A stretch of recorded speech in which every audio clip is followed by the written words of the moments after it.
Good evening, everyone, and welcome to the December 14th, 2020 Old Bridge Township Council meeting. Before we start the body of the meeting, I'd like to congratulate Councilman Eric DePalma on his win. He is now our Ward 2 councilman again for this year, and we want to be we're very proud and happy of him. So let's have our swearing in for Mr. DePalma, please.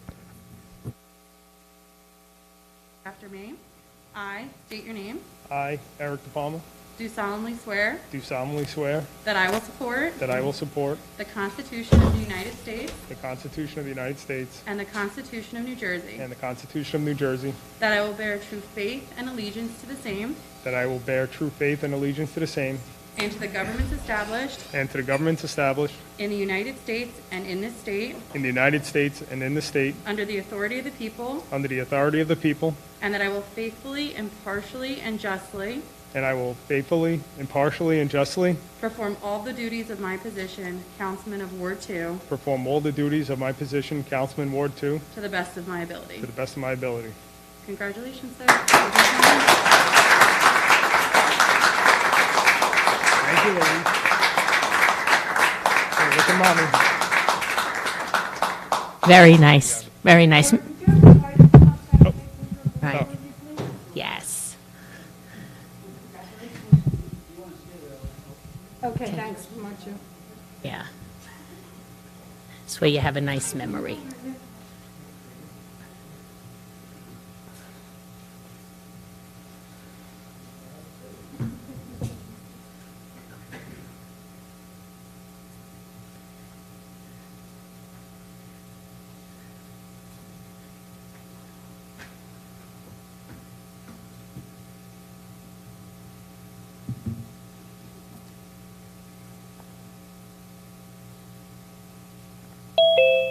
Very nice.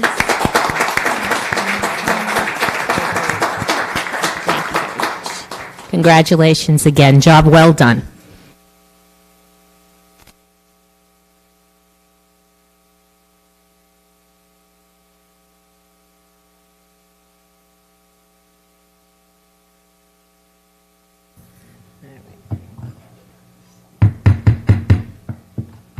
Good evening. Again, I'd like to welcome everyone to our December 14th, 2020 Old Bridge Township Council meeting.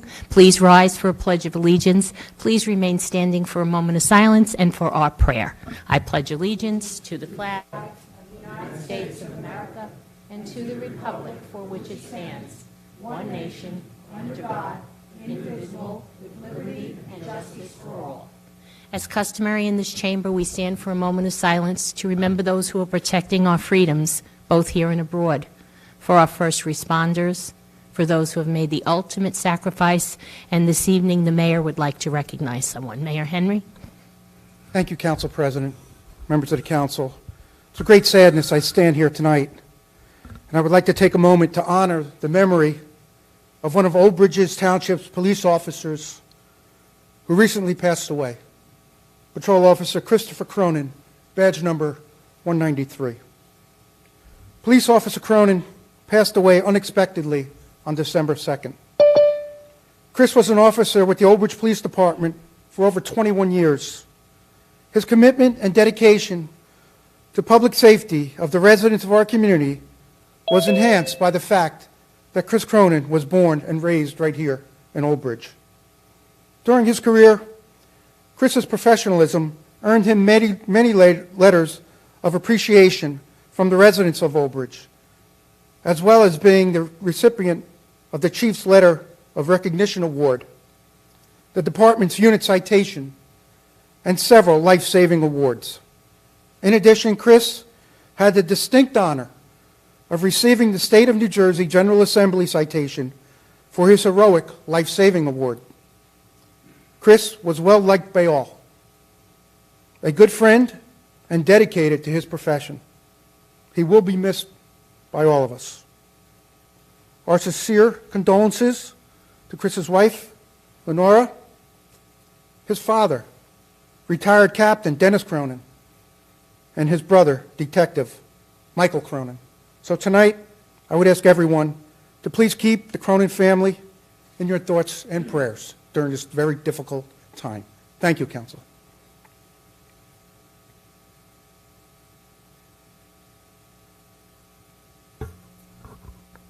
Thank you, Mayor. Mr. Paschetti now, our prayer, please. Dear Lord, bless thy servants in the ministry of public affairs who serve thee in this chamber. Give us quiet minds and hearts that we may hear your voice. Help us to know when to speak, when to be silent. Give us strength to oppose the wrong and uphold the right. And grant that we have a good conscience and soul at peace with thee and with one another. Amen. Amen. Please be seated.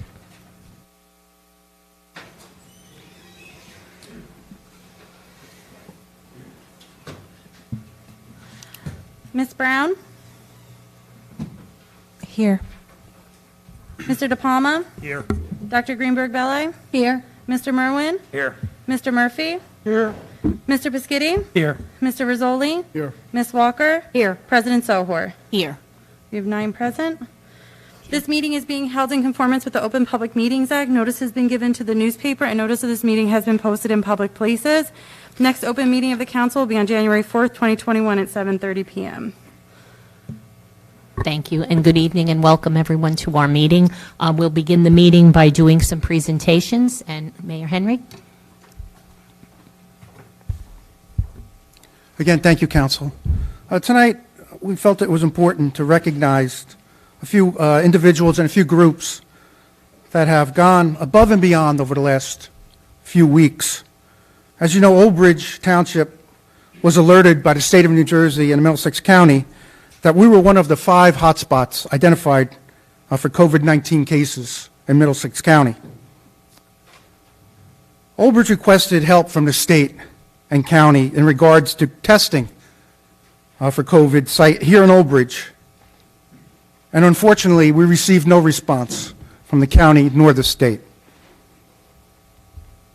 We felt it important to quickly establish a COVID-19 testing site here in Old Bridge Township at the high school with the cooperation of the Board of Education on our own. Well, we couldn't do that without the help of certain individuals. So in our effort to keep the residents safe and prevent the spread of COVID-19, especially during the holiday season, we provided 3 consecutive days of COVID-19 testing, and we continue to do that at least twice a week, weather permitting. We did it 3 days prior to Thanksgiving, and I believe we tested close to 1,400 residents.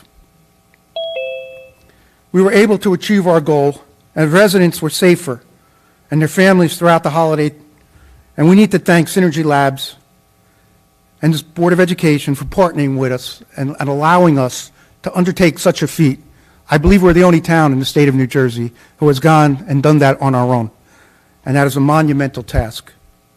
So tonight, on behalf of the Township and the Township Council, I'm grateful to Synergy Labs for stepping up to assist us in our efforts in keeping our residents safe and their loved ones. So I'd like to thank Mr. Arvid Garnani from Synergy Labs tonight. He's joining us here tonight. He really deserves a big round of applause from everyone.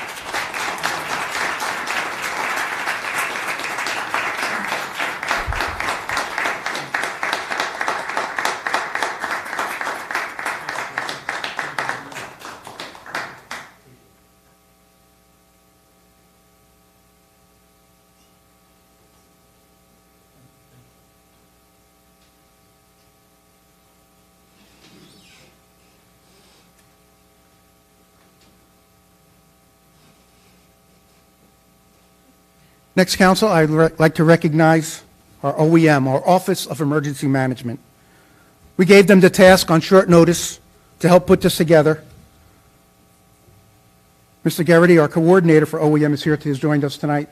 Tom, everyone owes you a great deal of appreciation. You and your staff, Deputy Coordinator Mike Peckchower, again, have gone above and beyond to pull this off. The first day, as you know, was very crowded. We had a lot of people there. This is the first time we've ever attempted this, something like this of magnitude in town. So, Tom, on behalf of the council and myself, we really like to recognize everyone, your volunteers and OEM, for going above and beyond and making Old Bridge a better place. And we're going to continue working hard as we have to continue to have this testing site. As long as demand is here in Old Bridge, we have pledged to keep it open. So Tom, thank you.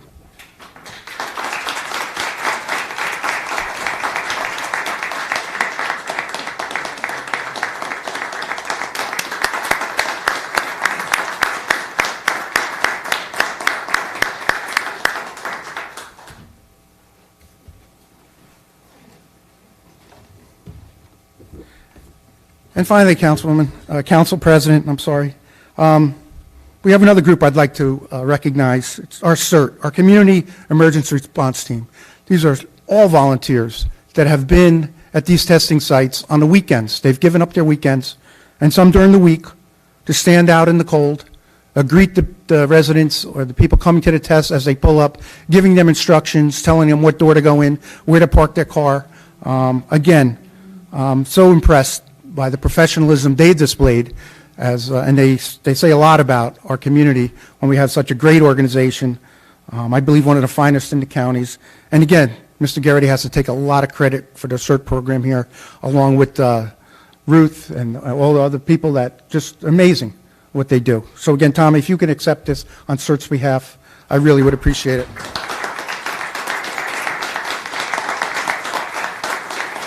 Get ready for the snow, buddy. Thank you, Tom.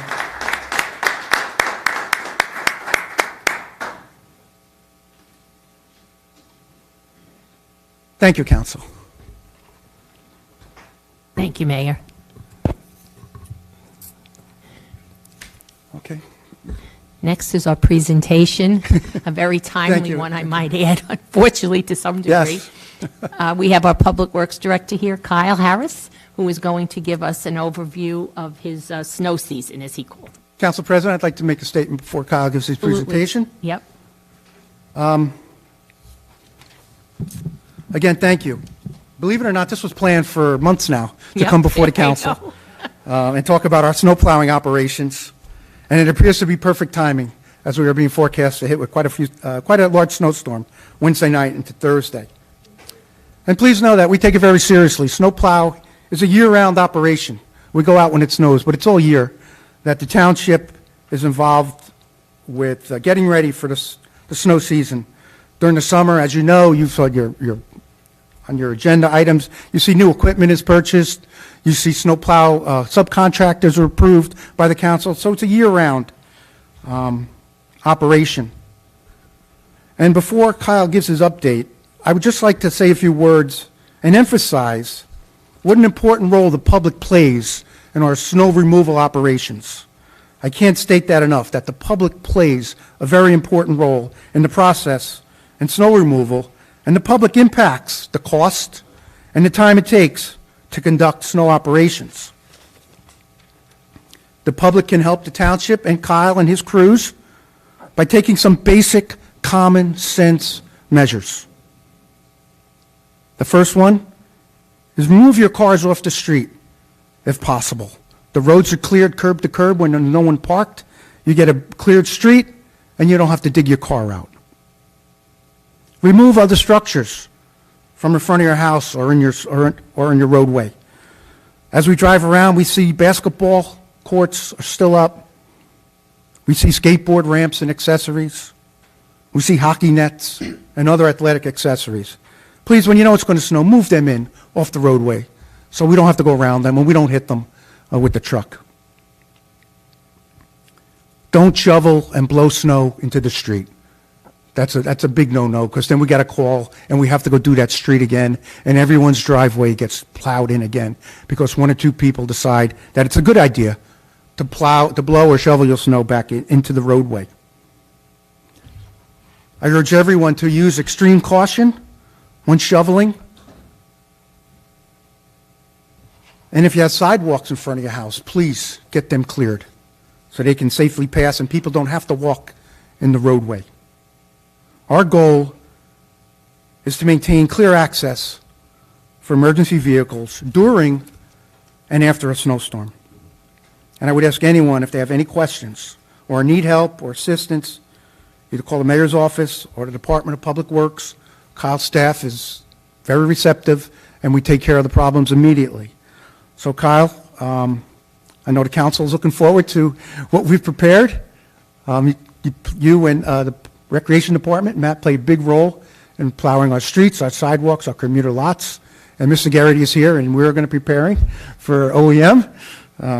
So take it away, Kyle. And Kyle, I want to thank you in advance for your efforts. I know it's a tremendous effort you put forth, and so do the guys. Thank you. Hey, thank you, Mayor.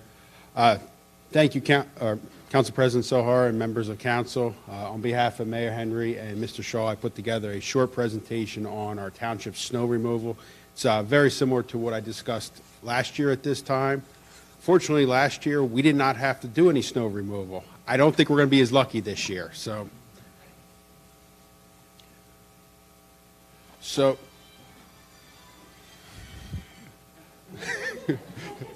I thought, yeah. So the snow removal operation in Old Bridge here is between the Public Works Department and the Parks and Recreation Department. Combined, we have 34 full-time employees, as well as some additional per diem snow plowers and snow laborers. The township owns 28 plow trucks. We have 7 loaders. These go from anything from a large payloader to small bobcats to get into some of the smaller areas throughout town. We have 20 salt spreaders, and we have 3 sidewalk plows. Over the last 4 years, we've gone to a lot bigger trucks in our fleet. You can see the comparisons here to a traditional mason dump and a single-axle CDL truck, which is very important for a township of this size. When you're out spreading salt on a road like Pension Road, which is down by Englishtown Raceway, in the middle of a snowstorm, it's a long drive back to this municipal complex here to get additional salt when you only can carry 2.5 tons in a traditional mason dump. So with our newer trucks, we're able to carry 10 tons. They have bigger plows. Our staff can go out for a longer period of time without having to come back to our central hub here, which is very important for efficient operations. We also bring in contractors when needed. We try to avoid bringing contractors whenever possible, but sometimes the snow is just simply, it comes down too quickly. It comes down at a rush, pre-rush hour time period, or another time, just the volume of it is simply too much for us to handle in-house. We contract out our public roads, our parking lots, and township-owned sidewalks. Generally speaking, once we hit that, when forecasts are calling for more than 4 inches of snow, that's when we notify our contractors that we're going to need them in here.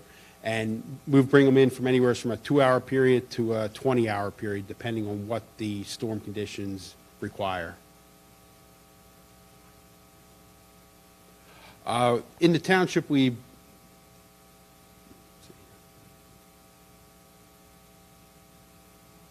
not showing up. We have numerous different zones here within the township. We have 8 major zones that we divide up for our in-house operations, and each of those 8 zones are divided into subzones that are contracted out. This keeps our contractors in a very confined, compact area, so we pay them by the hour, so they're not driving all over county roads, state roads with their plows up, and they're still being paid. We have them in these small areas where their plows are on the ground and removing snow for us as much as possible, and that's very beneficial for us.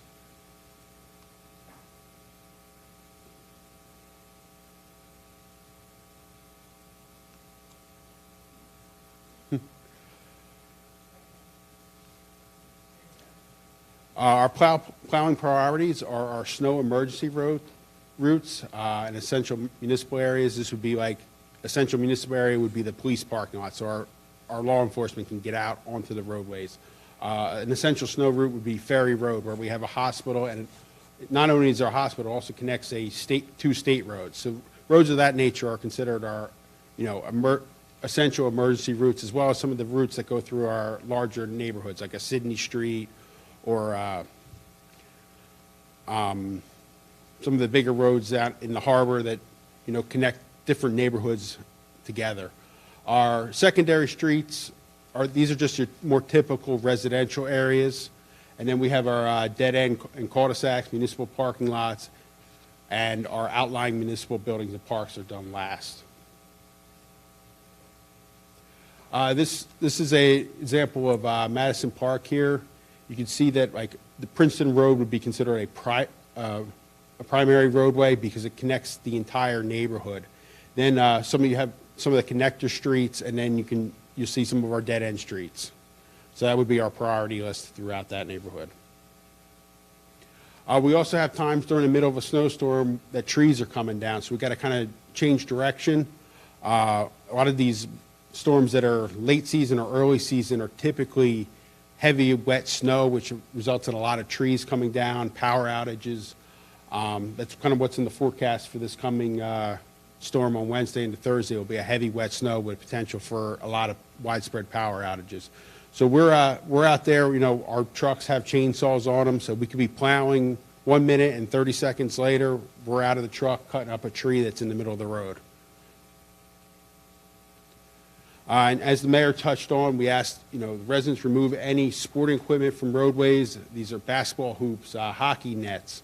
Park your vehicles in your driveway if it's at all possible. It just makes our snow removal operations much more efficient on the streets. Bring in garbage cans and recycling cans. This is a recycling week. Our conversations with the county and Solterra today were that they plan on going out and collecting on Wednesday. Thursday will be decided later on. So we're still waiting. Once we get that information, we will provide an update on that. But you know, once your recycling is picked up, please bring your can in so it's not accidentally hit and moved to a different house 3 or 4 houses down. And also just a reminder for our residents that our snow plowing supersedes our Christmas tree pickup, which starts in January, as well as appliance pickups that take place every other Monday. It's more important that we get our roadways cleared and we can come back and pick up these appliances or trees at a later date. And then we also ask residents to wait until after the snow has stopped to clear the end of your driveway. And as the mayor touched on, do not throw that snow into the roadway, but just push it to the side whenever possible. We also need to clear off your sidewalks and fire hydrants within 12 hours of snowfall.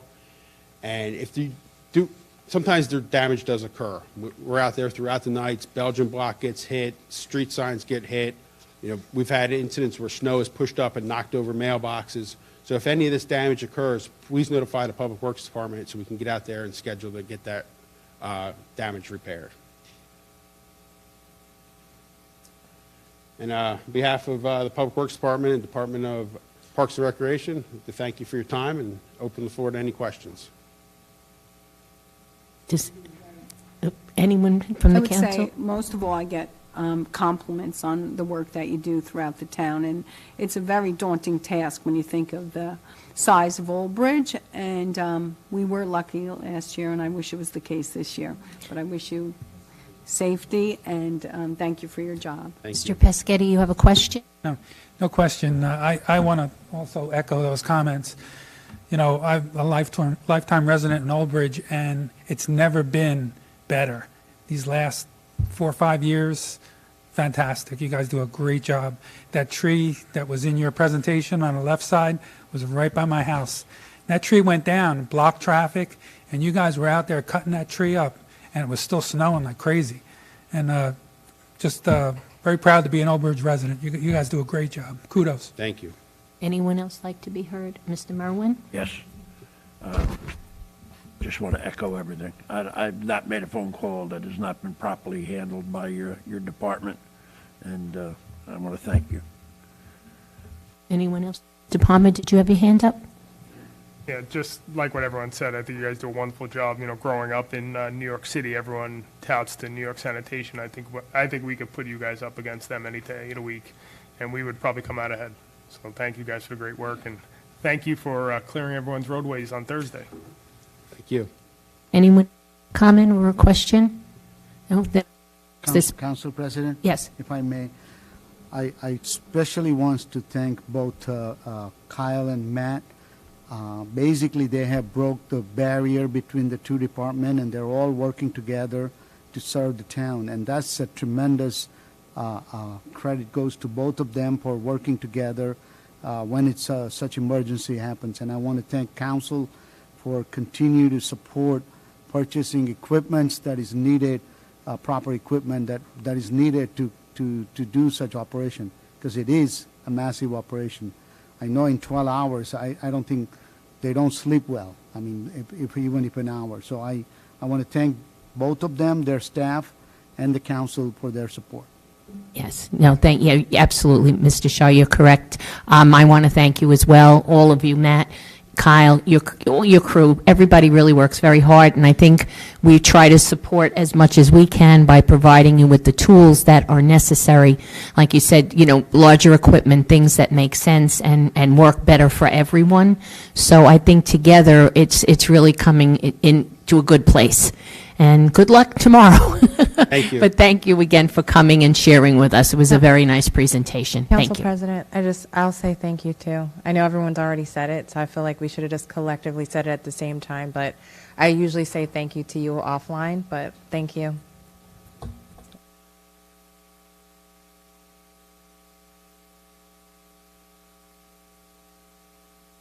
Yeah, thank you very much. Okay, next will be, we have no approval of minutes this evening? Oh. So next, after that will be the bill list. Mrs. Walker. Accounts payable December 14, 2020, $12,007,986.54. Do I have a motion? Second. Moved by Dr. Greenberg Belli, second by Mr. Pescitti. Ms. Brown? Yes. Mr. De Palma? Yes. Dr. Greenberg Belli? Yes. Mr. Merwin? Yes. Mr. Murphy? Yes. Mr. Pescitti? Yes. Mr. Rizzoli? Yes. Ms. Walker? Yes. President Sohor? Yes. We have 9 ayes. Payroll November 20th, 2020, $927,744.08. Do I have a motion? Move it. Second. Moved by Mr. Murphy, second by Mr. Pescitti. Ms. Brown? Yes. Mr. De Palma? Yes. Dr. Greenberg Belli? Yes. Mr. Merwin? Yes. Mr. Murphy? Yes. Mr. Pescitti? Yes. Mr. Rizzoli? Yes. Ms. Walker? Yes. President Sohor? Yes. President, we have 9 ayes. Payroll overtime November 20th, 2020, $43,608.69. Do I have a motion? Second. Moved by Mr. Rizzoli, second by Mr. Murphy. Mr. Shaw, can we have a breakdown, please? Thank you, Council President. As Councilwoman Walker indicated, the total overtime for this pay period was $43,608.69.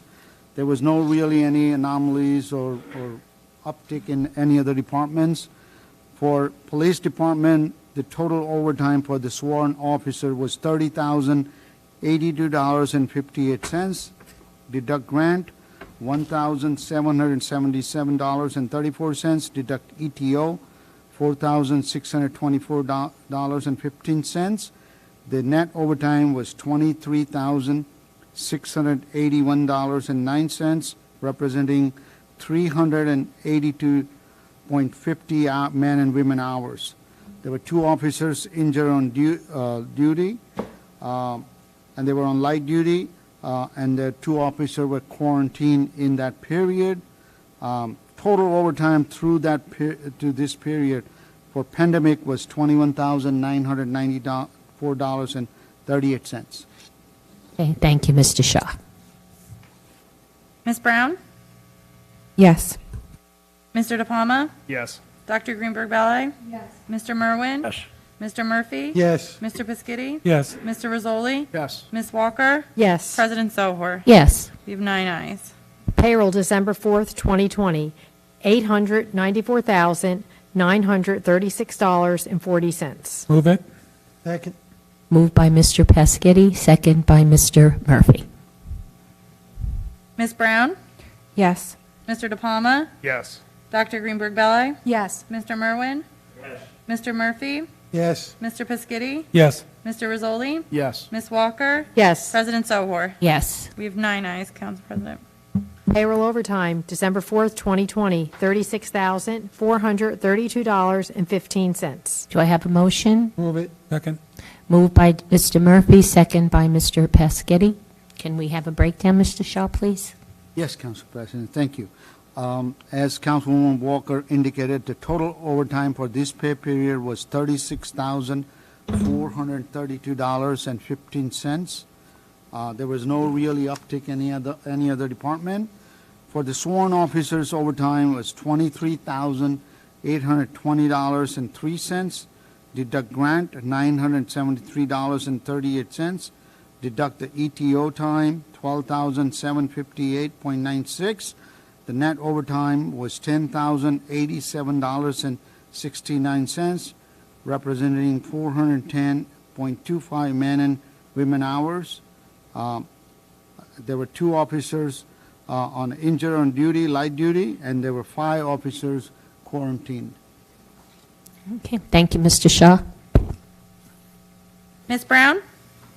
Yes. Mr. De Palma? Yes. Dr. Greenberg Belli? Yes. Mr. Merwin? Yes. Mr. Murphy? Yes. Mr. Piscitty? Yes. Mr. Rizzoli? Yes. Ms. Walker? Yes. President Sohor? Yes. You have 9 ayes, President. That concludes the bill list. Thank you, Mrs. Walker. Next will be public hearing and adoption, reading ordinances for second reading. Yes, Council President, before the council takes action, I believe it's on H1 and H2, the administration, along with its professionals, would like to ask the council to perhaps consider tabling the ordinance that was presented to them at the last council meeting and give us time to prepare and present to the council a food truck ordinance which creates an environment here in Old Bridge which actually promotes the food truck business. At the same time, protect our brick and mortar food establishments. And we believe that there's an opportunity here to accomplish our goals. So we would ask the council, Avina and Damon would like to speak for a few minutes, but if the council would consider tabling the ordinance that are impacting the food truck licensing process here in Old Bridge. Thank you, council, for your consideration. Thank you, Mayor. Good evening, Dana. How are you this evening? Good evening. Good evening, Council President. Good evening, Council members. So I believe the ordinance will be tabled tonight. The purpose of my presentation or discussion tonight is not to further the proposed ordinance or advocate for it. The purpose of this presentation is actually explain the rationale that went behind the proposed policy changes, the thought process that was involved, and to some extent expand on what was already discussed at the last council meeting. Firstly, I would like to apologize for not attending last meeting for personal reasons. I want to apologize to Damien and Pat, who's not here, for my absence because I know they had to face the brunt of it. So I'm sorry.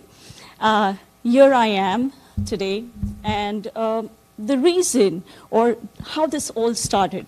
It started off with a food truck vendor cited at a location that was questionable. The issue raised or begged for questions related to the process that is established currently, the process that does not really take into consideration the safety or the site circulation within the property. So the obvious question was asked, who approved it? Why was this approved? Who reviewed it? And then multiple departments got together. We started looking at the existing ordinance because nobody really knew what was going on except for the clerk's office or the records department. So we started looking at this ordinance, and we found out that there are a lot of inconsistencies. There isn't really a formal process to review food truck vendors. In fact, there is an informal process that was probably developed over the period of time ever since inception, which was 1973. So it was a process that was evolved. There were different players who reviewed it, and as people changed, they developed their own working policy to review these applications. So we went back to the administration. We brought it to their attention about the inconsistencies, the lack of a proper process. So we were directed to review the existing ordinance, rework, and come up with a new ordinance with 3 things in mind. One, that the safety of the patrons was the utmost priority. establishing a process that not only helps the reviewer or maintains consistency with reviewers, but also helps the applicant who is applying for this food truck vendor license so that he understands what's going on in the process. And then the third thing, that was to ensure that our brick and mortar businesses don't suffer with this. So there were multiple agencies, there were multiple iterations, that a lot of work went into this ordinance. When I got the final iteration, I took a step back. And my thought process was, where are food trucks permitted? Where are food trucks permitted? Food trucks are typically permitted in urban centers or city centers because there, when there is a brick and mortar business and a food truck, they are catering to a huge population. One business does not impact the others. They are permitted in very touristy places because tourists want a quick, cheap meal option. They're permitted in university towns because college students live off these food trucks. In suburban communities, typically, they're permitted in beach towns where, again, tourism is the source of business for these food vendors. So then I was wondering, Old Bridge is none of these. So why not look at our neighboring towns? What do they do? So I started reviewing ordinances for our neighboring towns. I was a little confused because Old Bridge is the only town that has a chapter dedicated to mobile food truck vending. In other towns, what I noticed that it was a minuscule part of the Department of Health's licensing process. So then I started calling out. But I called out to neighboring towns that are compatible to Old Bridge in demographics, in the landscape, in the roadway network or the connections that are within the area. The result was that I was told we don't allow food trucks. One of our neighbors said, we don't allow food trucks. We don't allow food trucks because we don't want our brick and mortar businesses to suffer. In fact, one of them quoted that if somebody calls me and asks me, do you allow food trucks in your town, I direct them to Old Bridge because Old Bridge is the only town I am aware of that has officially a chapter dedicated to food trucks. There was another town I called. I was told, we don't allow food trucks. But I know of a food truck that exists in the town on XYZ street. So I asked him, how come that food truck is allowed? And I was told, it's kind of pre-existing, it's kind of grandfathered in. Our township attorney will speak to that better. There's nothing such as grandfathered in when it's a yearly license. So then I started looking at our own inventory. In 2019, and I know there was a question asked how many permits, how many licenses were issued. In 2019, 9 licenses were issued for food truck vendors. In 2020, 7 licenses were issued for food truck vendors. But if you ask me today, are there 7 food trucks in Old Bridge? The answer is no. There are many more than 7 because some of them operate without license. And that's where the lack of process lies because vendors think that once they get the Department of Health certificate, they have a license, which is not true. The license has to come from the clerk's office. So there are many food truck vendors that are lingering around the town without any licenses. Then I remember, I did watch last month's meeting. So I know there were questions related to seating. And with seating, if you are in a park-like setup, if you are in special events or a food truck festival, of course we should allow seating. However, this ordinance pertains to only private properties, food trucks on private properties.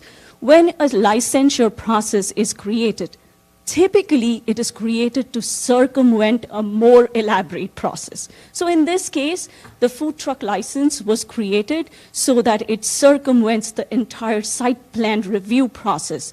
If you have seating, if you have extra storage that takes away or that interferes with the site layout or the site circulation, the municipal land use law requires you to go through a site plan review process. We're trying to eliminate that. We are trying to circumvent. We don't want these food vendors to be spending money on a site plan review. There was a very smart question asked, what if the owner has some seating?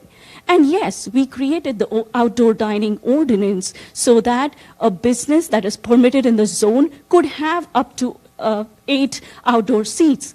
But think of it. Ask a food truck vendor, does he want to be next to a sidewalk, next to a building? The answer is no, because their business thrives on visibility. They want to be closer to the right-of-way. They want to be more visible. So if there is an owner of a strip mall who wants to have a site dedicated for food truck with seating, with storage, he can do so through the site plan review process. The way I look at food trucks, it's more like a pad site. They can be located on a huge parcel where there is ample parking. They can be located on those sites.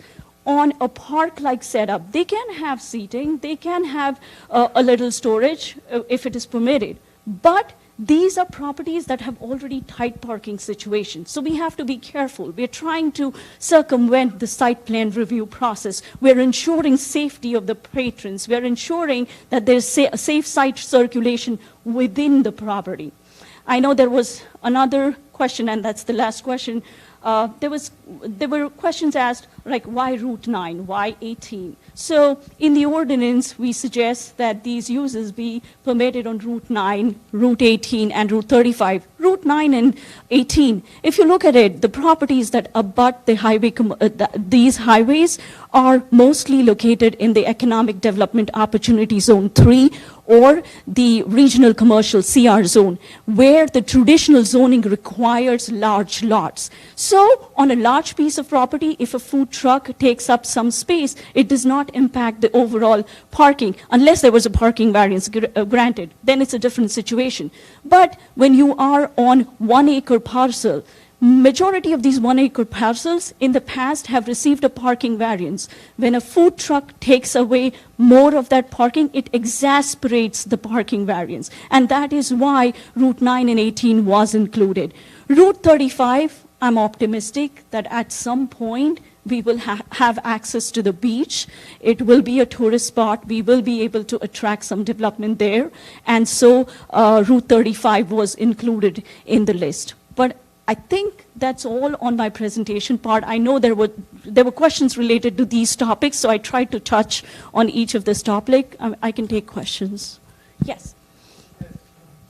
Thank you for your presentation. My only problem was when I left the meeting last week, and you brought it up tonight, it was more of a safety issue than anything.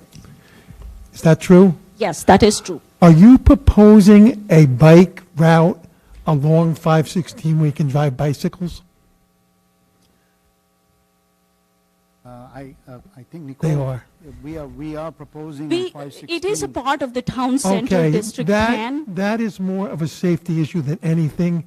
And before you move on too far with this, I don't know if it's going to get past the council. I would look into, because that is a real safety issue. And that's all I have to say. Okay, sure. We'll stay on topic. Everyone. All right. Well, thank you for the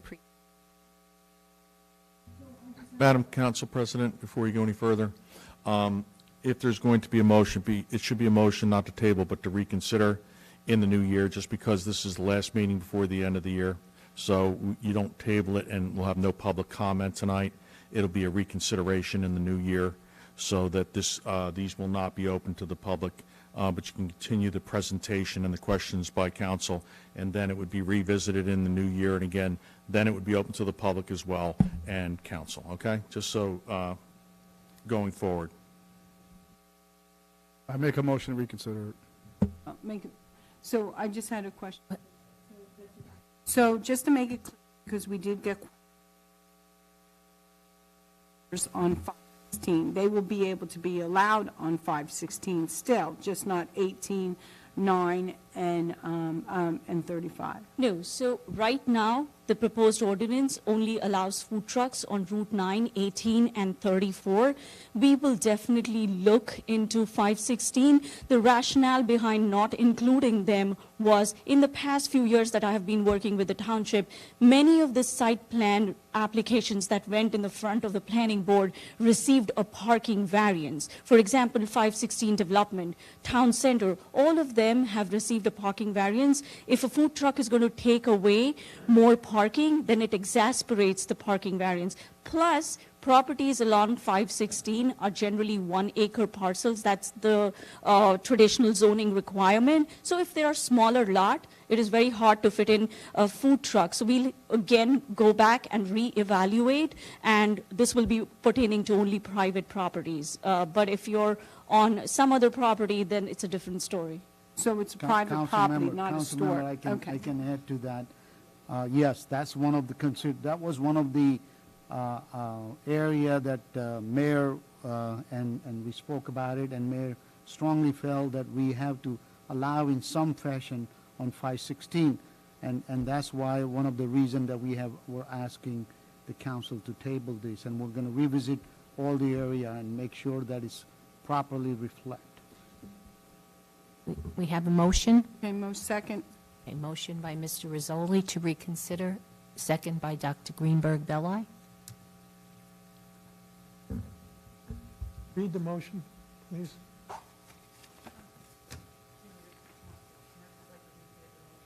The motion is to reconsider this in the new year. Okay.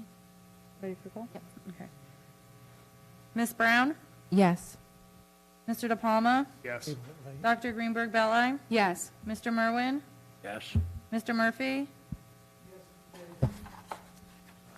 No, it's a reconsideration, John. Reconsider. Revisiting next. Right. Since it's well, can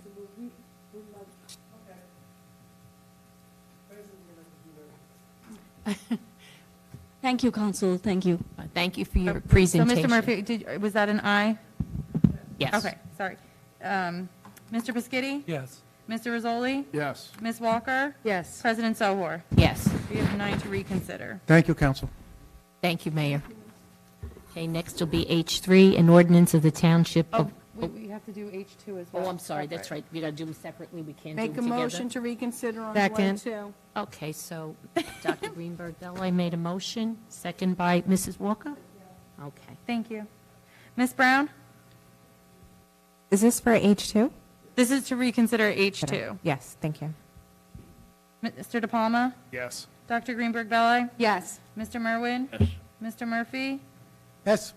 Mr. Piscitty? Yes. Mr. Rizzoli? Yes. Ms. Walker? Yes. President Sohor? Yes. That's 9 to reconsider H2. H2. Okay, thank you very much. Next will be H3, an ordinance of the Township of Old Bridge, County of Middlesex, State of New Jersey, amending Chapter 5, Article 8 of the Code of the Township of Old Bridge entitled Department of Police by rescinding and replacing 5-109 extra duty assignments.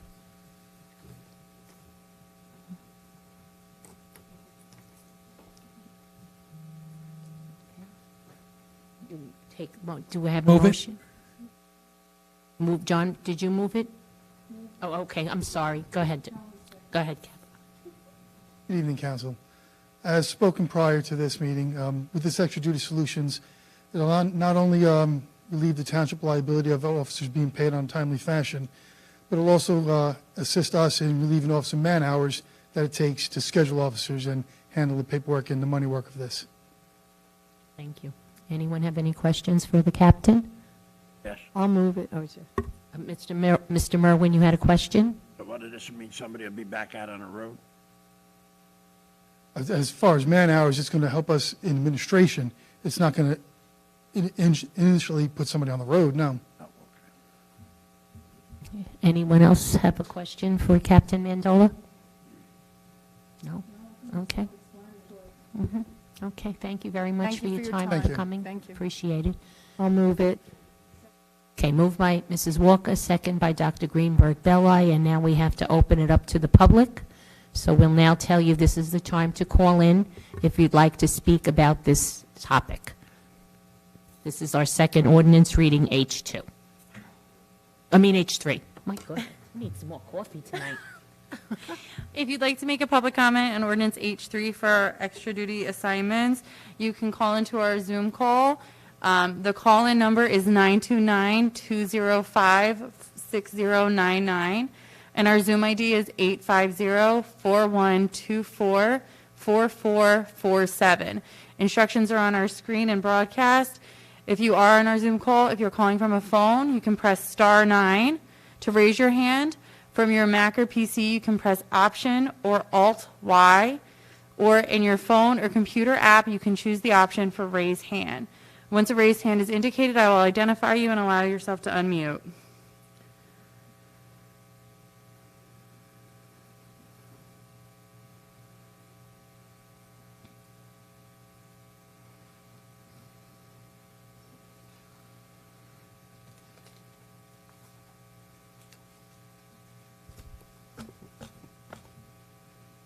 President Zohar, we do not have any raised hands. Would you like to continue waiting, or? I think we can close the portion on this. Okay. Then I will close. Stop share. Can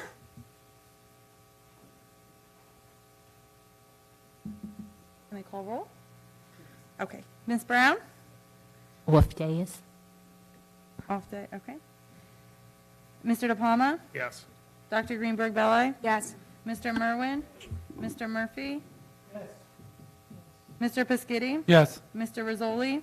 Yes. Ms. Walker? Yes. President Zohar? Yes. President, we have 8 ayes and 1 off dais. Okay, thank you very much. Next will be public comment on any subject matter or consent agenda item for a maximum period of 3 minutes. This would be the time for the public to call in if you'd like to be heard on any subject matter or any consent agenda item that's on here this evening.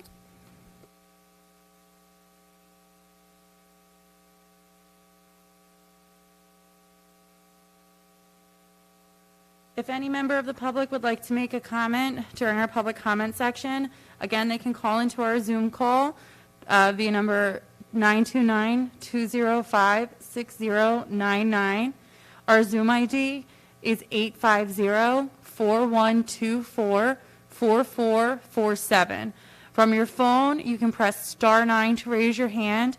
From Mac or PC, you can press Option or Alt-Y. In your phone or computer app, you can choose the option for Raise Hand. I will identify you and I'll request that you unmute yourself to address the council. Council President? Yes. Our auditors will be calling in if any members of council has a question on the certification of annual audit. Yep. Okay, thank you very much. I have a, hold on.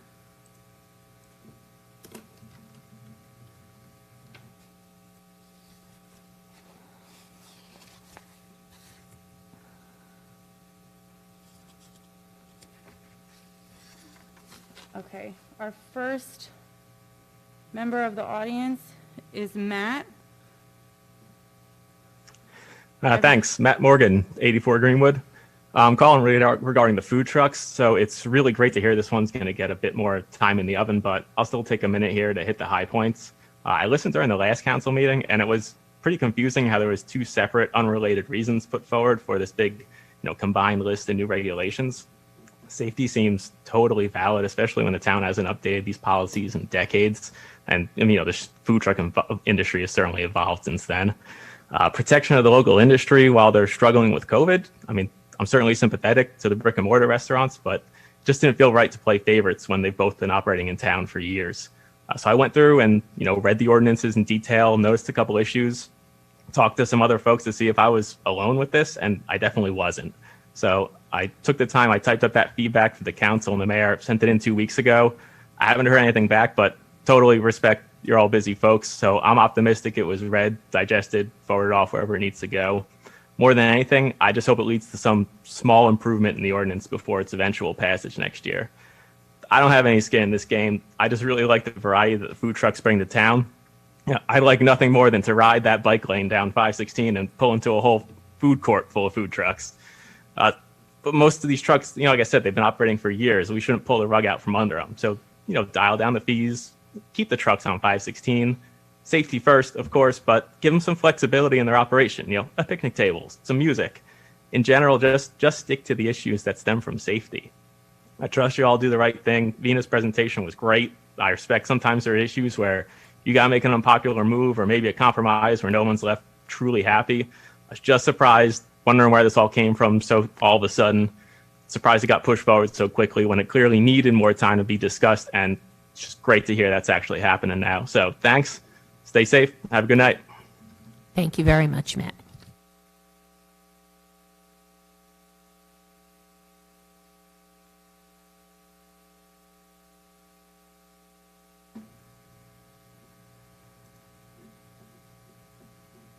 Okay.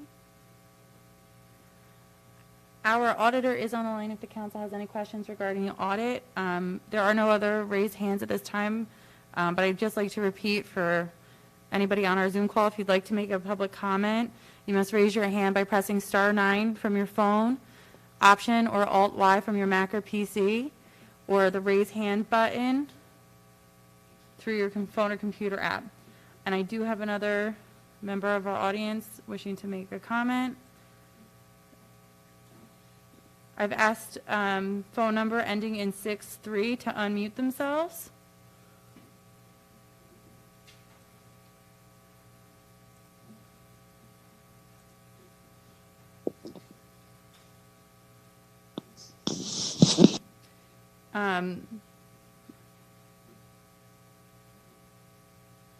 The listener whose phone number ends in 63, if you'd like to make a comment, I have asked you to unmute yourself. Okay, here we go. I'm muted. Hello? Hi, can you please state your name and address for the record, please? Sure, it's Mike Vingileos. I'll spell the last name Vintzzileos, and my address is 264 John Street in South Amboy. Thank you. And I'm calling in regards to, this is actually a follow-up. I was there last year, sometime around October, November. And very briefly, I know I only have 3 minutes. I'm a medical marijuana patient, and I came there last year, and a few other patients were there with us. And we spoke about trying to see if maybe you guys would consider amending the ordinance that exists and remove medical from it. I shared my story last year. I'll just give a little brief summary of it again. Medical marijuana patient, and my story kind of starts out in Old Bridge. I started seeing a doctor in the year 2006, and I wound up getting put on painkillers, and then I was on painkillers for a while, and then the doctor wound up cutting me off, and then I wound up being going on the street, getting them on the street, and before long I turned to heroin, and I was using heroin and methadone for over 10 years, and I was able to get off of all of that. I'm opiate free now for 35 months, and I use the cannabis to get me through all those withdrawals. And last year when we were there, you guys were very receptive to all of our stories. And I'd also like to thank you for being receptive. And this is an important issue to me. I can honestly say that I've thought about it at least a couple times every week since I've been there last. I believe that you guys were compassionate in the way that you were receptive to all of our stories, and I believe that you guys maybe realized that you maybe reacted or maybe acted too soon with originally banning medical. I just want to see if maybe there was any possibility that the ordinance could be amended. I wanted to follow up on that.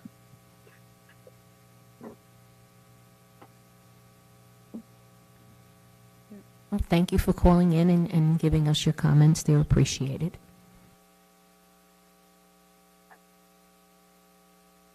Was there anything further you'd like to add, sir? just if anybody would touch on that topic. And like I said, it's very important to me. I've thought about it a couple times every week, you know, for the last year. It's very important to me. So I hope that there was consideration that was taken, and maybe if it could be amended, would that be a possibility for the medical portion?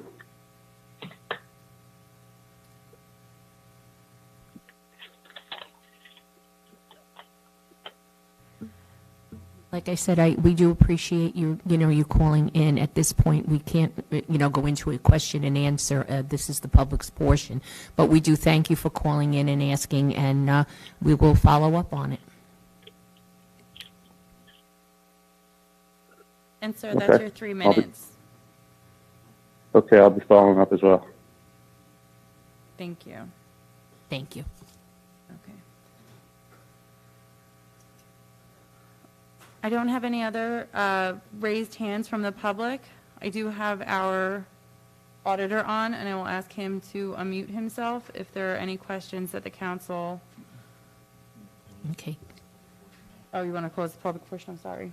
Yeah, I'll close the public portion now if there's no one else waiting to be heard, correct? Nobody else is waiting. Okay, so we'll close the public portion and we'll go to our auditor. Mr. Allison, you're there? I'm here. Okay, great. And I just want to say thank you. You've been participating with us on a finance committee meetings, and you've been excellent in helping us, give us direction, and keeping us in touch with all the new things that are going on with the CARES Act and all of it. So thank you very much, Bob, for all your help. Now I'll ask council. Any council member have a question for Mr. Allison about the audit that we just received, all the information? Council President, I just want to confirm with Bob that in this audit, there was no comments or recommendation. So, and it's important that it's recognized. Anyone from council wish to ask Mr. Allison a question? A comment, anyone? Well, I think by not saying anything in his audit speaks volumes. Right. So compliments to the Yep. administration and really the town working collaboratively to move forward and always look forward in a positive direction and having our finances in order. And I think it helps us be prepared for the situation that was totally unexpected that we're in now. And, and you can tell by doing that, all the good things that are still going on in the town, and we're functioning quite well. So compliments to everyone who collectively, who really is dedicated to make that happen. It is overwhelming, and it is really just such a good feeling to see that happen in our town, especially when I hear from other areas and other towns. You read the news and you see things, but I mean, we are a prepared town from every entity that works together, and we function well. Thank you. Okay, anyone else? Mrs. Walker? Yes, I just want to thank the administration, the mayor, and the council for all the hard work for keeping our town so financially stable that we were able to make it through this COVID situation in very good shape. Just thank you all. Anyone else from the council wish to make a comment? No? Okay. Well, thank you, Bob, for coming on tonight. And the mayor would like to speak, okay? So hang on one second. If I didn't thank the staff and all the department heads, what this clean audit, independent audit, just validates that we conduct our business in the right and orderly manner when it comes to the money and the finances and how we handle the town's money. So I think it says a lot about the administration and the staff. Thank you, Mayor. And I also would like to just say thank you Council again. Presidents, I just want to, it would be remiss to not recognize efforts of the finance staff, Dawn, particularly Dawn. She's been taking the responsibility and performing extremely well. And so is all the staff in finance department. I think, I don't know how people would realize in comparison, the tax office, which is in the finance department, has basically 2.5 staff serving 25,000 line item. There's a lot more staffing in other towns just for even half the size of the town. So I want to thank all of the staff member in Finance Department for their tremendous efforts. No, you're absolutely right. I was going to say the same thing. Dawn and the whole team in that office is so professional. And thank you for all the help. You come to finance meetings, you keep us informed so that, we know what's going on and we know what we have to do in order to keep things in a good place. So thank you again. And Bob, thank you for coming on. Anyone else have any questions for Bob?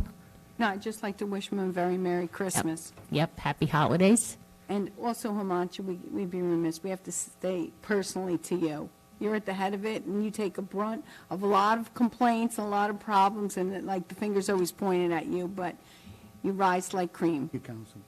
You always have to say no most of the time. But anyway, thank you, Bob, very much for your time. It's appreciated. Have a good holiday. Thank you.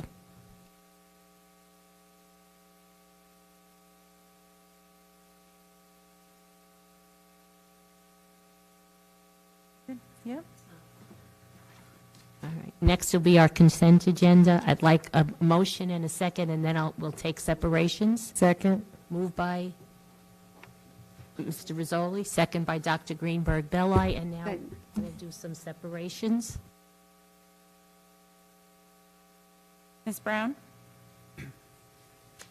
This is for separations? For separations? Yeah, I don't have any. Thank you. Okay. Mr. De Palma? C5, 13, 20, and 22.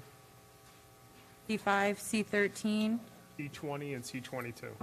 and C22. Okay. Dr. Greenberg Belli? Yes, just C14 for explanation. Mr. Merwin?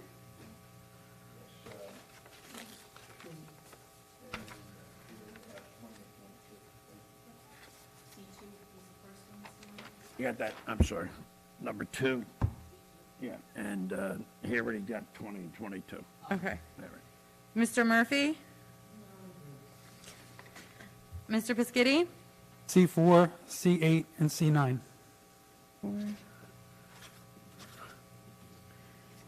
Okay. Mr. Rizzoli? None, thank you.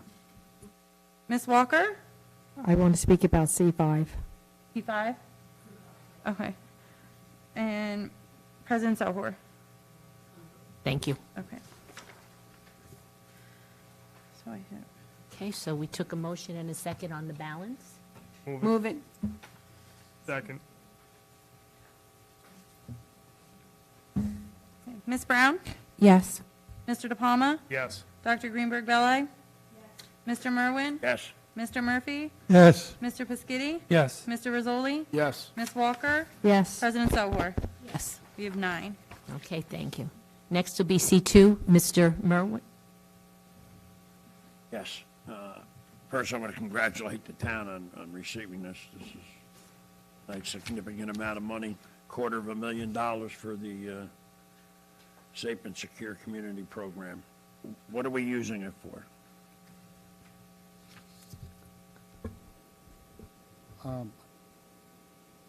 Captain Mandola, you want to provide any specific to that program, or Sergeant Doctor? I don't know if you have specific, but it's part of, if you look at the budget, it's incorporated in the budget, and there are specific guidelines that grantees provide that are followed by our police department.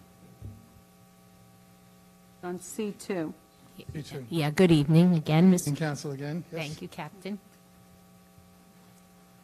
Right, these grants for safe and secure communities, it's mostly our traffic unit, and we provide officers with these grants, and they go out, the grant provides them the salaries, and they go out there to ensure our communities are safe. It could be anything from, I'm not exactly sure which one this is, but from seatbelts to cell phones to pedestrian crossings, these grants cover all those areas. So it's basically to enhance what we do now, obviously, and then there's specific grants. This grant, you use to target certain areas that we know that's more problematic. Yes, That's- absolutely. okay. Thank you. Thank you for that clear. Are you good, Mr. Merwin? Or Yeah, no, that was, I was just wondering what it was being used for. Usually they'll be spelt out, when we have them, and this one just a nice significant amount of money, you know? Yes. It is. Okay. Anybody else have anything? If not, I'll move it. Okay, moved by Mr. Merwin. Thank you, Captain Mandola. Second by Mr. Rizzoli. Yes. That's correct. Ms. Brown? Yes. Mr. De Palma? Yes. Dr. Greenberg Belli? Yes. Mr. Merwin? Yes. Mr. Murphy? Yes. Mr. Piscitty? Yes. Mr. Rizzoli? Yes. Ms. Walker? Yes. President Zohor? Yes. We have 9 ayes, President. Okay, next will be C4, Mr. Pasquini.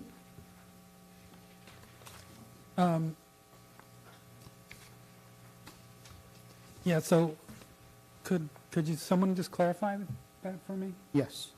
So basically, under the CARES Act, townships are allowed to request for the reimbursement basis the expenses incurred specifically to provide safe environment, social, basically people can go online and collect informations. Staffing doesn't have to touch the documents, doesn't have to go, open the documents.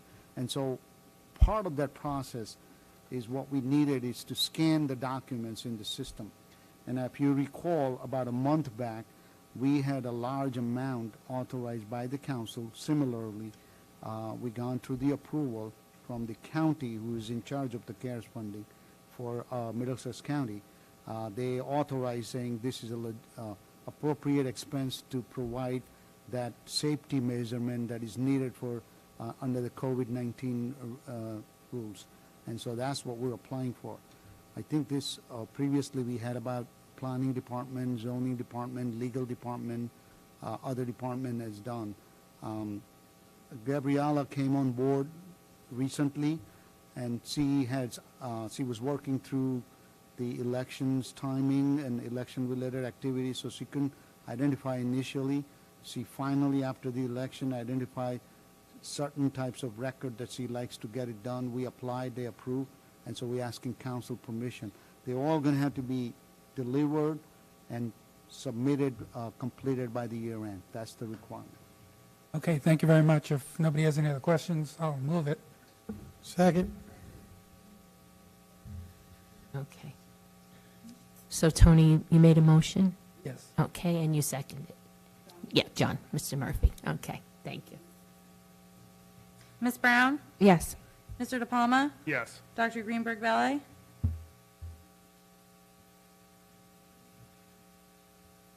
Yes. Oh, sorry, thank you. Mr. Merwin? Yes. Mr. Murphy? Yes. Mr. Piscitty? Yes. Mr. Rizzoli? Yes. Ms. Walker? Yes. President Zohor? Yes. We have 9 ayes, President. Okay, thank you. Next is C5. Mrs. Walker? Well, thank you. Just wanted to separate this so the people at home would know we had some very good news. And I would like to read, if you don't mind, Mrs. Shapiro, I'm going to read your letter to the mayor and the council so people understand what's happening. Township officials have spent almost 40 years reviewing and discussing with the New Jersey Department of Transportation both the history of Route 34, Amboy Road, Morristown Road intersection alignment, and safety concerns related thereof. Township officials and professionals have contacted and met with the New Jersey DOT in October 2020 to request a traffic signal at the intersection of New Jersey State Highway Route 34 and Amboy Road. The New Jersey DOT have begun their investigation and design. However, construction cannot begin unless they receive commitment by the township by resolution to pay 25% of the construction cost. The DOT has estimated the construction cost of a proposed signal at the location would cost approximately $225,000, requiring the township to commit to $56,250. So tonight we have on the consent agenda to approve this, and I am happy to say that we are going to finally have a light at Amboy and 34. Deserves a standing ovation for all the years and tenacity putting into it. Finally, we're getting it done.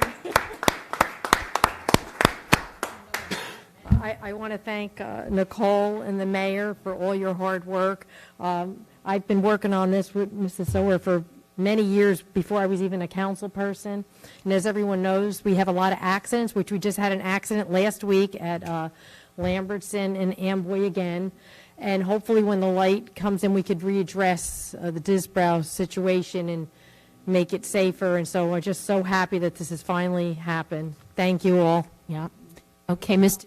You wanted to comment as well? No, yeah, just two things. So one, I think it's absolutely great that we're getting it. Either Mr. Shah or Nicole, is this an appropriation of the money now, or is this just us approving it that when it comes to fruition, we're going to be expenditure in this? Just for us to commit to the money. The commitment It's is not not in the our budget actual- this year. Okay. It's going to be in our budget for 2021. Okay. So just a commitment, and we're hoping for summertime to see something out there. Okay, great, thank you. Anyone else? Mr. Murphy had a comment? Yeah, I think the two most important to thank are both Debbie and Mary. They were kids, basically, from what the year said when they started this. And I'm just so glad that they're both still alive. Because I was going to name the light after one of them if they passed away.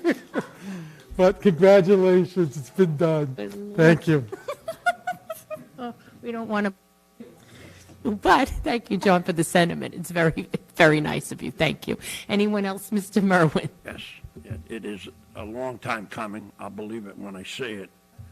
But you're telling me that this light is only going to cost $250,000? Shame on us for waiting 40 years for a traffic light. Shame on the state. Yeah, shame on the state. They didn't do it, but shame on us for not pushing forward for $250,000. Can't do it without the state approval. Have to have state, there's processes. Just move to town. What a killjoy.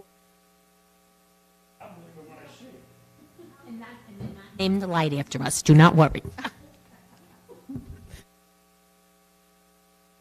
Okay, anyone else have a comment or a question about this? Okay, I'll just close it by saying I'm very happy as well. I think that it's been way long overdue, and I do think that it's going to help that area tremendously, and hopefully it's going to be really important over there for, as far as accidents are concerned. I think we have been trying very hard, and I don't feel any shame at all. I'm very happy that we're accomplishing it, and I think that it's just a great thing for that piece of the community.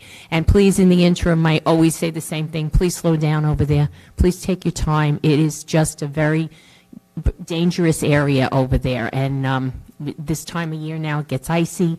It's getting dark early. It's, so please, anybody who travels that on a daily basis, just think about that and be very careful out there. But I'm very happy about this, too. I really, really am. Even though it took me to Medicare, I'm happy. Motion? I'll move it. Okay, second. Okay, moved by Mr. De Palma and second by Mrs. Walker. Ms. Brown? Yes. Mr. De Palma? Yes. Dr. Greenberg-Belli? Yes. Mr. Merwin? Yes. Mr. Murphy? Yes. Mr. Pescitti? Yes. Mr. Rizzoli? Yes. Ms. Walker? Yes. President Zohor? Absolutely, yes. 9 ayes, President. Okay, next will be C8, Mr. Pescitti. Yes. These were grants that we didn't get to use. Is that correct? Yes, there are certain grants that we couldn't spend because of the certain requirements, and I think Dawn can provide you more detail. But these are these are like annual event. We do this every year. In the last meeting, we cancel some of the grants that we can't spend, and we cancel the capital ordinances that we have completed the project, and there's a balance. Yeah, just the one thing that stuck out was the distracted driving for $11,000. I don't see why we couldn't have used that. I can respond to that. Okay. That one, the state had approved in the spring right before COVID hit. So then when, COVID hit, everything shut down. They put it on hold. They said they might do it later on in the year. They ended up canceling it. Oh, so I see. That's Okay. why, but we had already put it in the budget. Okay, thank you, Dawn. Appreciate that. Okay. If no one else has any Are you questions, good? I'll move it. Okay, moved by Mr. Second. Pescetti, second by Mr. Murphy. Ms. Brown? Yes. Mr. De Palma? Dr. Greenberg-Belli? Yes. Mr. Merwin? Yes. Mr. Murphy? Yes. Mr. Pescitti? Yes. Mr. Rizzoli? Yes. Miss Walker? I'm so Yes. sorry. President Selhor? Yes. President, we have 9 ayes. Okay, thank you. Next, C9, Mr. Pescitti. Yeah, on this one, Mr. Shaw, when that capital expenditure that we approved in the prior budget doesn't get used, where does that money go? Does that just go to the general fund, or how does that work? The capital expenditure generally becomes canceled, and it doesn't go back to anything. So in the capital program, if you, in those presentations, we indicated that you authorize an estimated amount. And then when we only finance those that we actually spend the money for. And then what is not financed is considered unfunded ordinance. They get canceled, and all unfunded get canceled. And then next year, we'll ask you for additional authorization for new projects. So this money basically is, most of these monies are not really become surplus or apply to next year. They just basically cancel off the books. Okay, thank you. No one else has any questions? I'll move it. Okay, move Mr. Pescetti, second by Mr. Murphy. Ms. Brown? Yes. Mr. De Palma? Yes. Dr. Greenberg Belli? Yes. Mr. Merwin? Yes. Mr. Murphy? Yes. Mr. Pescitti? Yes. Mr. Rizzoli? Yes. Ms. Walker? Yes. President Selhor? Yes. We have 9 ayes, President. Okay, next will be C13, Mr. De Palma. Yep. Mr. Shaw, I was just curious as to why the decrease. Ms. Shapiro, would you? Thank you. C13, the annual curb replacement decrease. Oh, it's just adjustments to the quantities. It's as-built. Oh, okay. So we actually won on this scenario, Oh, so. Sounds good. Thank you. I'll move it if no All one else right. has. Moved by Mr. De Palma, second by Mr. Rizzoli. Ms. Brown? Yes. Mr. De Palma? Yes. Dr. Greenberg Belli? Yes. Mr. Merwin? Yes. Mr. Murphy? Yes. Mr. Pescitti? Yes. Mr. Rizzoli? Yes. Ms. Walker? Yes. President Selhor? Yes. We have 9 ayes, President. Thank you. Next is C14, Dr. Greenberg Belli. Yes, I would like, if our engineer could just explain this, because, it's been an ongoing problem, ongoing concern, and I just wanted an explanation about the area. This is number C. 14, 14. Madison Avenue in Darwin. The drainage. Oh, the intersection. Yeah, it's 14 here, yeah. Yeah, I'm I bad have an tonight, older but one. not that bad. The Madison Avenue and Darwin intersection floods. I think the best person to talk about it would be Kyle, because he's there every flooding. Usually the water dissipates within probably about 30 minutes from a heavy rain event. But I think last summer, it was probably about 6 times Kyle was out there. By the time he gets out there, it's actually all gone. But the pictures that we see show probably in excess of 12 inches deep of water, at least, within the intersection itself, going up to, some of the residences' garage doors. I often say, when we're doing stormwater management for bigger pieces of property, it also needs to be done on smaller pieces of property. So when people increase their impervious cover on their properties, then there's nowhere for the runoff or anything that falls from the sky to go, but getting there quicker, right? So over the years, as people increase their impervious cover on their properties, and there's smaller lots out there, and the water has nowhere to go, it kind of pools in that location. When you look at the stormwater system there, they're elliptical pipes. There's no cover on these pipes, so you can't really increase the size of them. So we had to find an alternate route. Right now on for tonight is the contract that we put out was for sort of a bypass pipe. It actually travels on Madison towards the west, and then it comes down Marlin, basically to almost the outfall location. It's a 36-inch RCP pipe. It's pretty flat. So what it'll do is it'll add storage and it'll take the water away from that location, bypass it to the end point. But really, what it does is it creates a lot of storage. So it buys us time so that the water could dissipate from the intersection, get collected in these pipes, ultimately get to the end goal, which is the low point, which is in Veterans Park, but allows us to sort of get the water away from the problem areas. We had an alternate in this bid. That was to line the pipe because it is in a residential property. We're trying to do our best not to touch the residential property and to do everything within our right-of-way just to mitigate any of the additional issues that we might have. But we're hoping and we're crossing our fingers that it goes smoothly and that we have a cleared intersection and that we have no more drainage problems. Thank you for your time and explanation. I appreciate it. Okay. Anyone else have a question? No? Okay. Moved by Dr. Greenberg Belli, second Second. by Mr. Rizzoli. Ms. Brown? Yes. Mr. De Palma? Yes. Dr. Greenberg Belli? Yes. Mr. Merwin? Yes. Mr. Murphy? Yes. Mr. Piscitty? Yes. Mr. Rizzoli? Yes. Ms. Walker? Yes. President Sohor? Yes. We have 9 ayes. Okay. Next will be C20, Mr. De Palma. Yep.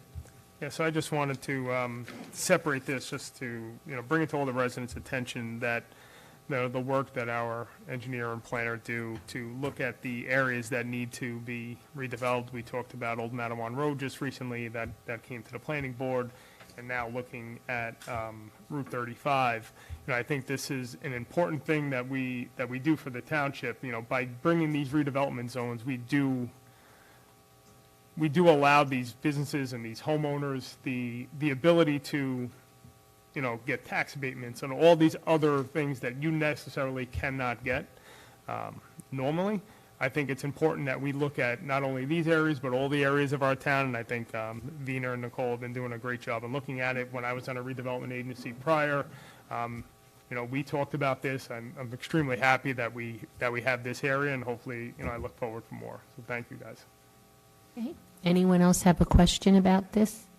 Yes, Mr. Merwin. This is something that we did in October of 2020. What are the changes from then to now?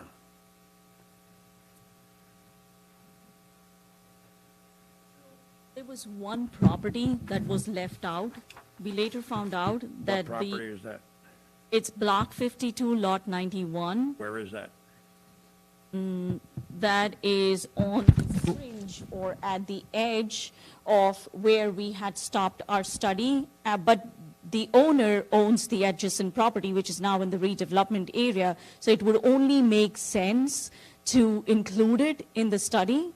It is the property to the south of the Dunkin' Donut property, but to the extreme edge where we had stopped our study. So it just makes sense to include that property.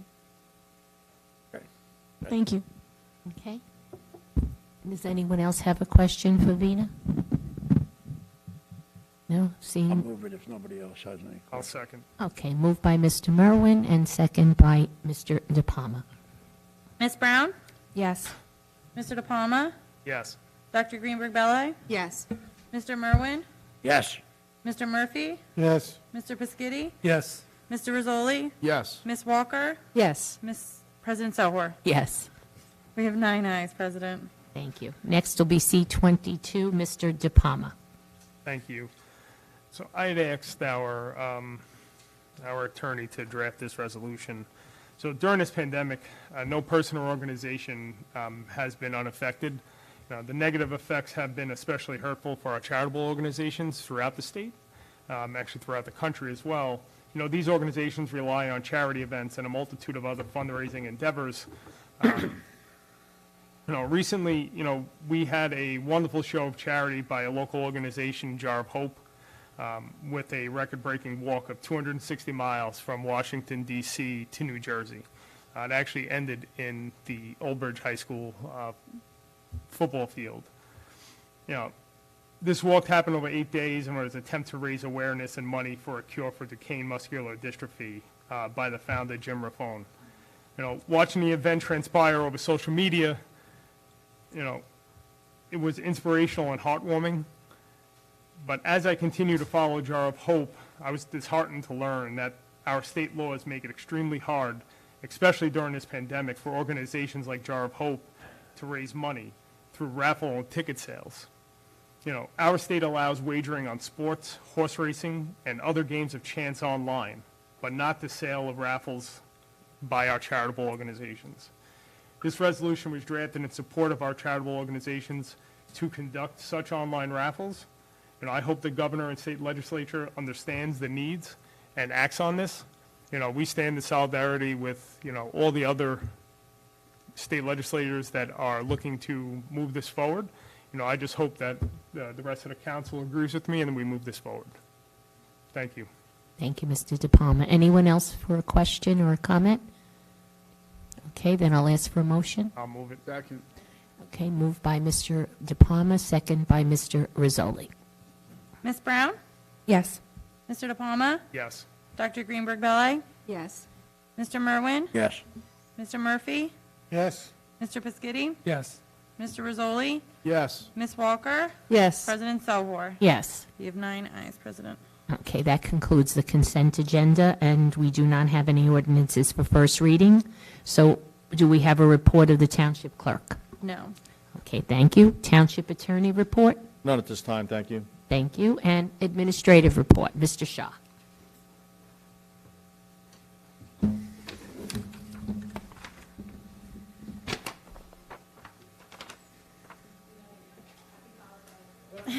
Merry Christmas. Merry, merry. Huh?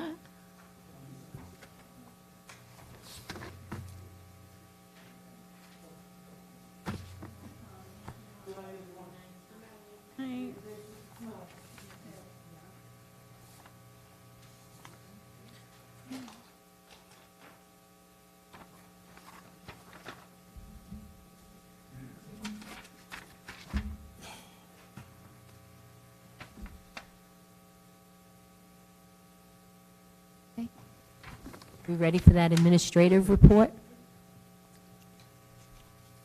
My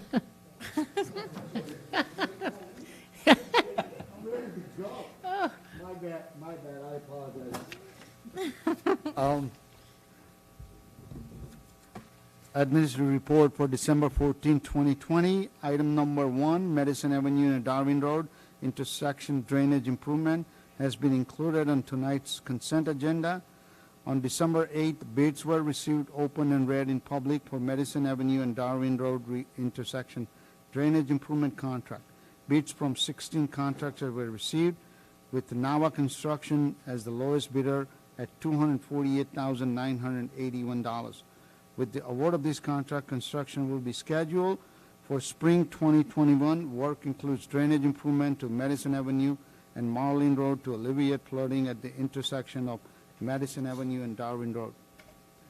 Item number 2, the 2020 annual drainage improvement program has been included on tonight's consent agenda. On December 8th, bids were received, open and read in public for 2020 annual drainage improvement program. Bids from 19 contractors were received, with the Fernandez Construction as the lowest bidder at $312,453.35. Work includes drainage improvement on following roads: Bertrand Street, Bushnell Road, Everly Street, Garfield Avenue, Jason Court, Morganville Road, Oxford Court, Partridge Road, Phillips Drive, Ticetown Road, and Warren Road. Construction is scheduled for spring 2021. Item number 3, Phillips Drive resurfacing Phase 2 grant award. NJDOT's municipal aid program is a very competitive program. This year, NJDOT received 635 applications from 549 municipalities requesting for more than $342 million. There is $161.25 million available in funds from the Transportation Trust Fund, supported by the state gas tax. Old Bridge Township has been selected to receive funding from the New Jersey Department of Transportation fiscal year 2021 municipal aid program for this project in the amount of $347,535. Item number 4, the Planning Board approved and recommended to the Township Council the Old Meadowan Road area in need is in need of a non-condemnation area in need of redevelopment. The resolution is on the consent agenda tonight, recommending the acceptance of Old Meadowan Road study area as an area in need of redevelopment.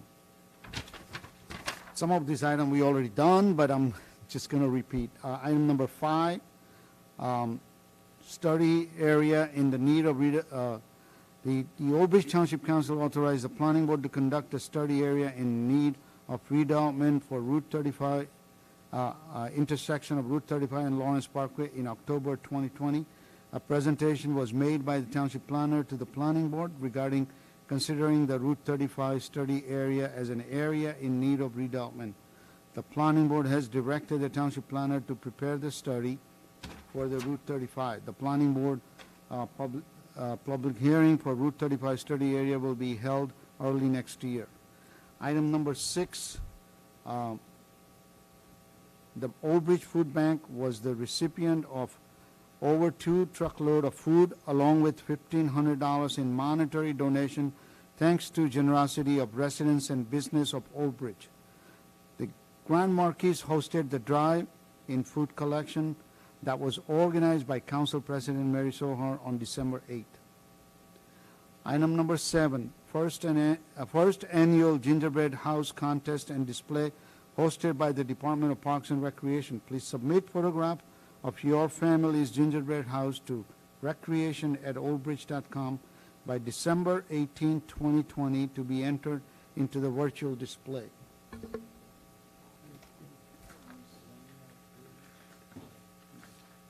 Item number 8, the Parks and Recreation Winter 2021 Program Guide is currently available for viewing. Registration for residents will begin December 22nd at 6 p.m.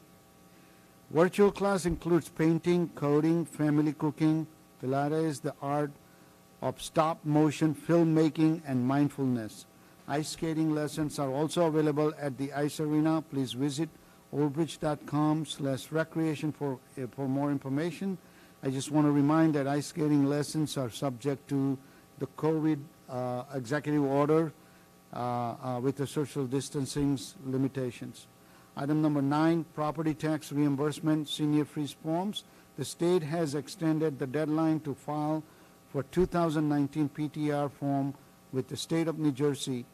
Applications must be postmarked by December 31st.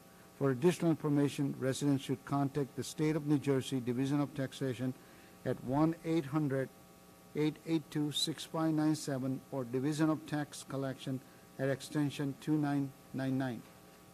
Item number 10, Christmas tree pickup will begin the week of January 4th in Ward 1, 2, and 3. Ward 4, 5, and 6 will begin the week of January 11th. Please visit oldbridge.com/recycling for further information. That concludes my report. On behalf of the administration, I would like to wish all of our residents happy holidays. Okay, thank you, Mr. Shaw. I see, Mr. Pescetti, you had your hand up.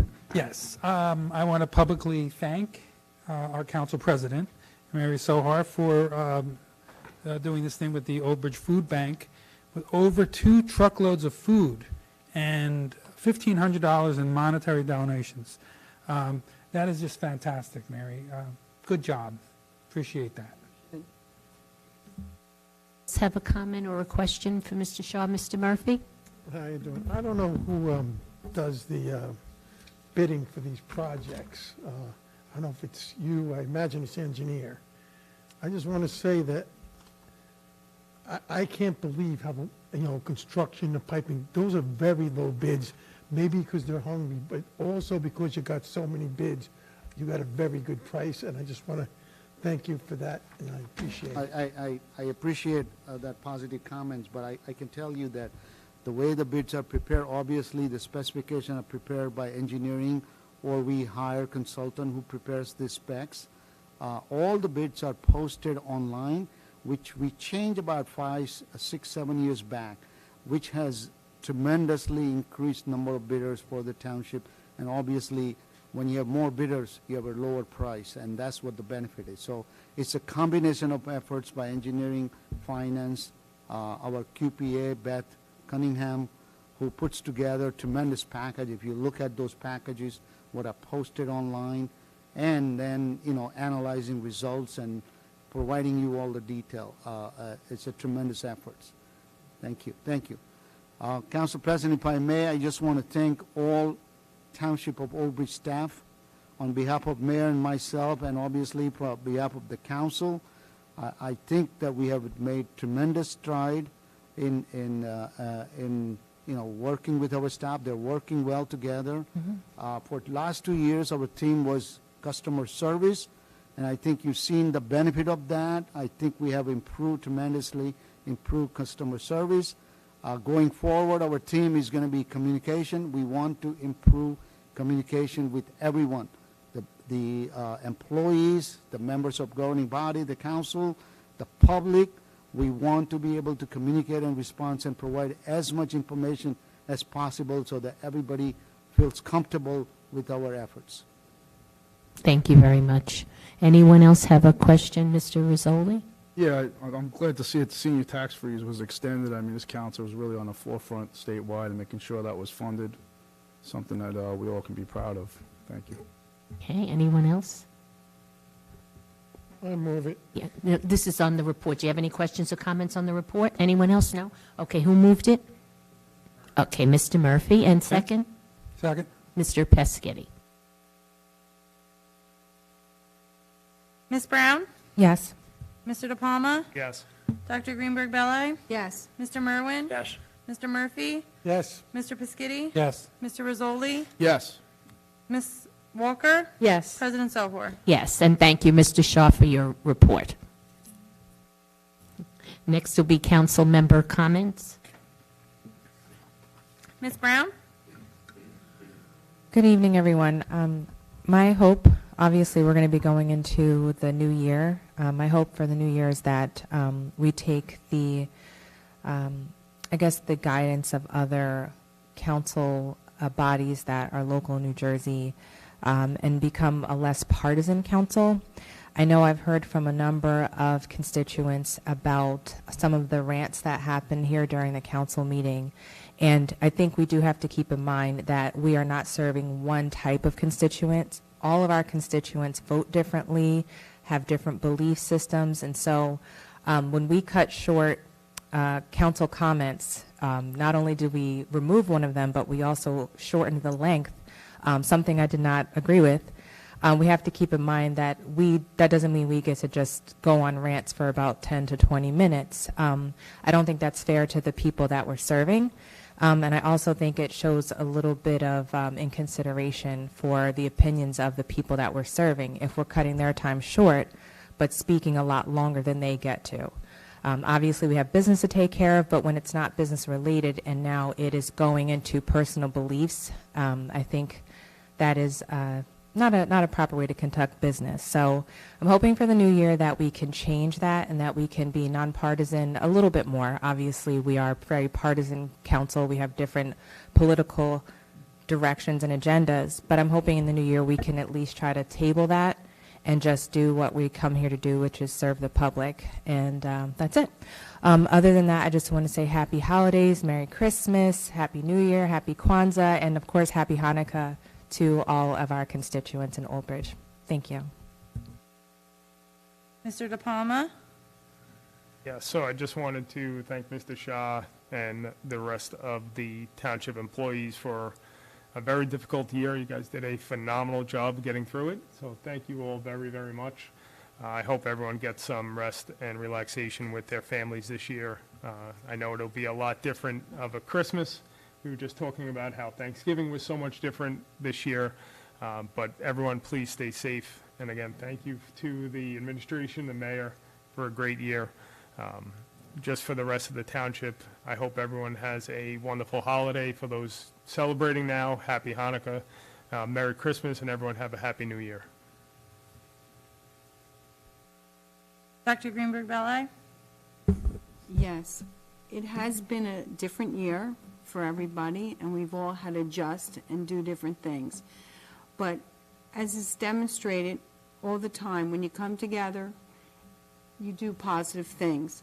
And just to think, even if the businesses were badly impacted, how gracious they were to extend ourselves in every way that they could, during the food drives and everything that we did. The residents, the sacrifices they've made. You're still always considerate of other people. And at this time, I just hope that everyone takes pause. For those that believe or don't believe, whatever you believe in, I wish you good health, much happiness and peace in 2021. Merry Christmas, Happy Hanukkah, and be well. Thank you. Mr. Merwin? Yes. I want to wish everybody a very happy holiday season, or whatever holiday that you celebrate. And I'm hoping for a much more healthy, happy New Year. So hopefully the vaccine will start to put a crimp on this thing, and we can get on with business as usual. And I hope we have a happy New Year. Mr. Murphy? Thank you.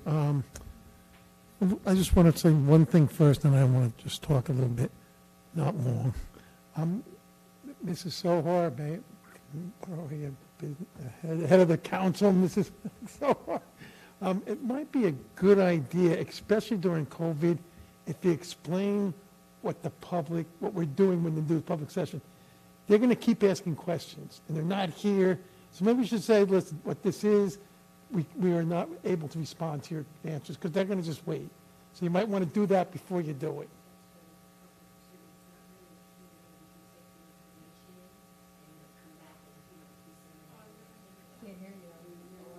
Yeah, we can take in comments from people and listen, because that's the communication component Mr. Shaw was speaking about. Right, exactly. It's a Q. You can't do a Q&A. Okay, and the other thing, I just want to thank the entire council. I think it was a very good year.